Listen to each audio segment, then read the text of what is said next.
Hey, it's Baje, author and life coach. It's been a minute since I did a tutorial, so I'm excited to be back here. I've been traveling and I'll tell you all about it in my next few tutorials. But today we are talking about how to be happy. Yes, happy. You'd be surprised at how many times I get that question. It may not be in those exact words, but in different variations, like how do I get over my ex? How do I get over rejection? How do I separate myself from my dysfunctional family? How do I get the courage to, just live my dreams and go after what I want, or blaze my own path? And at the end of the day, it all boils down to how to be happy. You may have enough reason or valid reason to be sad or angry or frustrated, but at the end of the day, holding on to those emotions and those reasons or really excuses, it isn't going to get you anywhere. It's not going to make you happy. It's not going to get you further in life. So yes, you've had your heart broken. Yes, you've had enough tragedy in your life. Yes, you've had your share of rejections or whatnot, but it happens. Crap happens. It's time to move on, baby. You got your life ahead of you and it's time to be happy. So first you got to decide that you want to be happy. People say, yeah, I want to be happy. But if you're still holding on to things that make you sad, then you don't really want to be happy. You got to let go. You got to shed those haters. You got to shed the exes. You got to shed the naysayers, all of that. So let's get on with the happiness. First of all, life doesn't owe you anything. No one owes you anything. Not your family, not your best friend, not God, nobody. So the fact that you are alive, you should be happy. Anything else that life throws your way, you're going to have to deal with it. And always keep this in mind, no matter what you're going through, it's tons of people in the world that are going through way worse than what you're going through. If you're healthy, if you have 2 arms, 2 legs, you have your freedom, you're already ahead of the game. And especially if you live in the United States of America, you should be extra grateful. And a lot of things I took for granted, until I went to Jamaica to live. I spent 8 years in Jamaica and we were poor. I didn't realize how poor we were until I came back to the US, and it just gives me a whole new look on life when people are like, oh, it's hard up here and I can't find a job and this and that. I'm like, okay, wait till you go to Jamaica or another country or a third world country and you see how bad they have it there, then you'll appreciate what you do have. In Jamaica, we didn't really look for jobs. We created our own. My grandfather was a farmer and my uncles drove cars as taxis, and we grew our own food and raised our own animals. So when people are looking at me like, oh, I can't find a job, I'm like, it's time for you to create one. But especially if you live in America, you have it a lot more easy than most people have. If you have your health and freedom, you have the 2 most important things. Yeah, you broke up with your ex broke up with you, you can learn to love again. Yes, you lost all of your material possessions, you lost all your money, you can make more money. And at the end of the day, no matter what you're going through, time kind of heals most of it. But if you have your health and your freedom, then you are already winning the race, and you need to recognize that. They say if everybody threw all their problems in one pile and then told you, okay, you can grab somebody else's problem, you can grab any problem you want, you'd see how quickly you'd grab yours back, because in the grand scheme of things, your problem probably isn't half as bad as you think it is. Maybe you aren't happy because you're not where you want to be in life, and I can totally understand that. But sometimes you need to take a step back and not so much focus on where you want to go, but focus on where you came from and how much you accomplished so far and how many obstacles you jumped over so far and all the accomplishments you made. Sometimes you just need to put things in perspective and stop comparing yourself to other people. The only person you need to be competing with is yourself. Oh my God, it drives me crazy when people kind of compare themselves to people in the media or on social media, or compare their lives, and they're not that happy because I don't have what she has and I haven't been where they've been. Like, half the time the stuff in the media is exaggerated, and half the time the stuff on social media isn't. So just focus on you, stay in your lane, be the best you can be, and just be better than who you were yesterday. But don't drive yourself crazy competing with somebody else, especially if it's somebody you don't know personally, because the image they're portraying may not be the real deal. Stop watching things that make you feel bad, like the news. I don't watch TV. Yeah, I just don't watch TV, especially the news, because they never really report anything good. And the more of that you're soaking up into your subconscious, it weighs down on you. If it's a big emergency happening or taking place soon, trust me, enough people around you watch the news and watch TV to inform you about it. One day, after reading some book about the subconscious, I made a direct correlation. I'm like, I used to have all these nightmares. It's because I was falling asleep to the news. Because when I used to watch TV, by 8 o'clock I used to be in my bed, and the 8 o'clock news come on, and while you're sleeping, your subconscious is awake and soaking up everything that's going on around you. So don't make it a habit of watching the news, and if you do, don't fall asleep to it. Don't let that be the last thing on your mind, because you'll have the next 8 hours to dream about it. Make a conscious effort to fall asleep to something positive, maybe a motivational message or a motivational seminar on YouTube, or just some happy songs, some songs that make you feel good. So you can wake up in the morning in a good mood. Make a conscious effort to do things that make you feel good.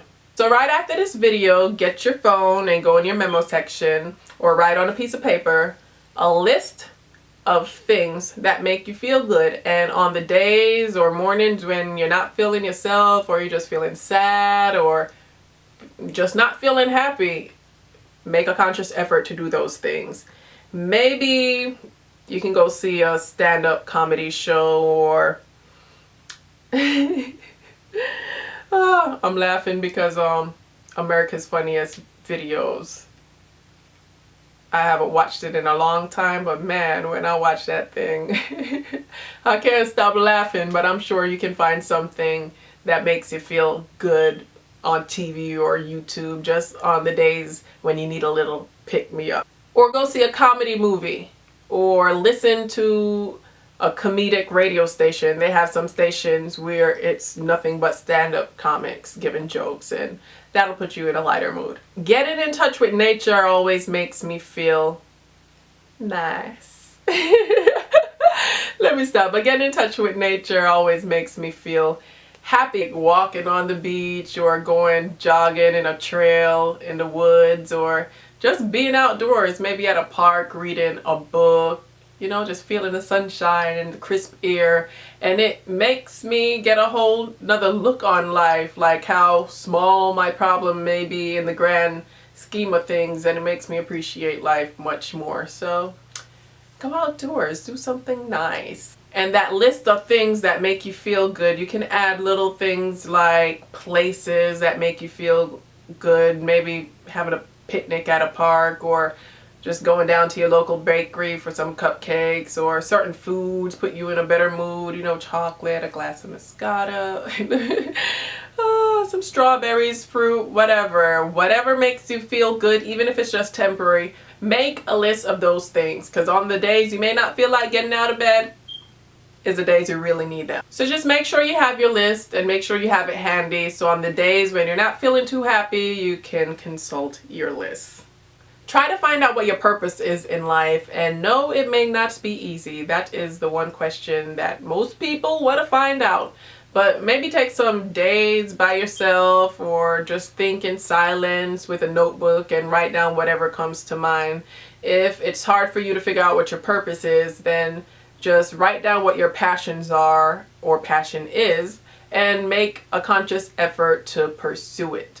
Pursuing things that you're passionate about makes you happy. Volunteer for charitable organizations, or just do something good for people who are less fortunate than you, people who would never be able to pay you back, but adding value to other people's life will give you a sense of purpose and a sense of happiness. You can even try adopting a pet. I know a few people that have pets and it really added a lot of value to their lives. Stop doing the things that don't make you happy. Stop being around the people that don't make you happy. If you're not happy with your job, quit. You may not be able to quit right away, but at least start taking the steps to find a new job or open your own business, because life is too short to do something that you don't want to do. You have no idea how many people I talk to on a daily basis who aren't happy with what they want to do, and I'm like, you have one life, like, you don't get another one. You don't get another one. So you got to do stuff that makes you happy. And it's okay to be selfish.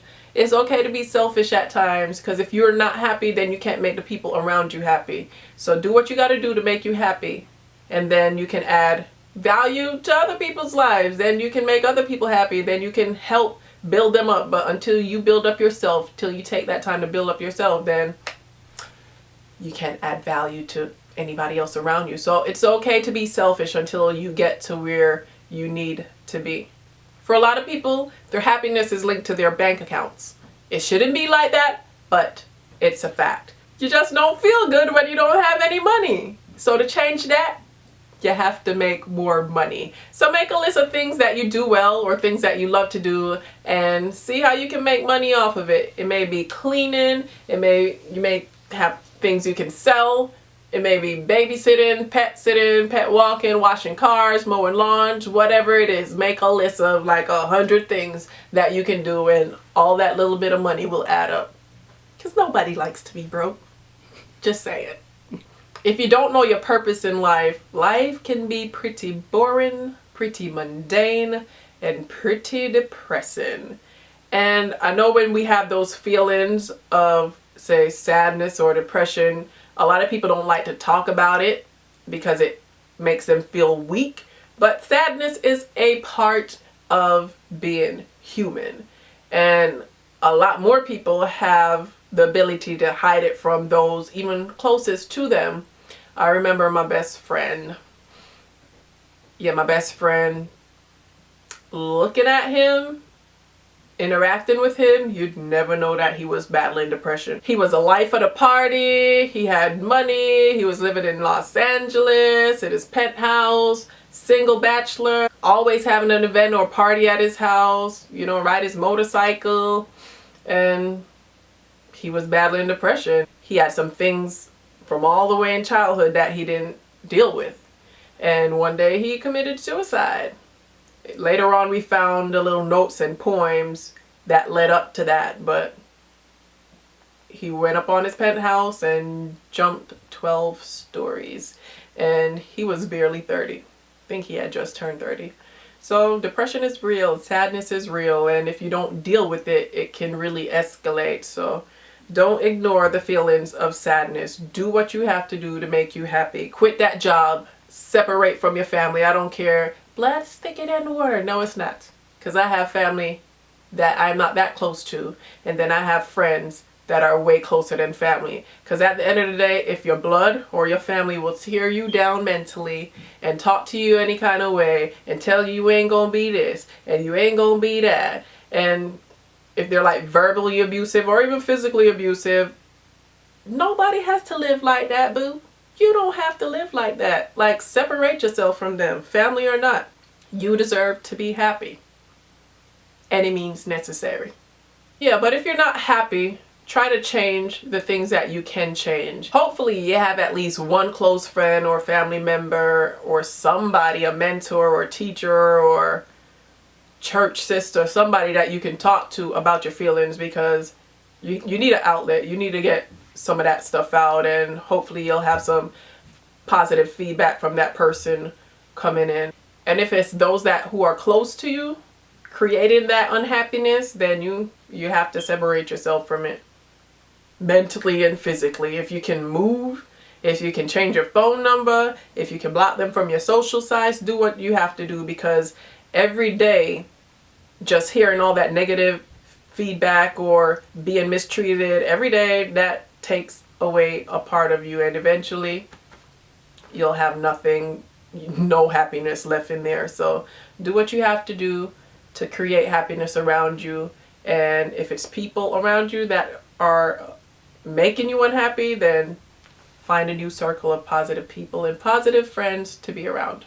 And lastly, if the sadness is lingering for like months, or you can't really pinpoint what you're sad about or what you're unhappy about, you may be battling depression, and I would advise you to talk to somebody professionally, like a therapist or a psychologist.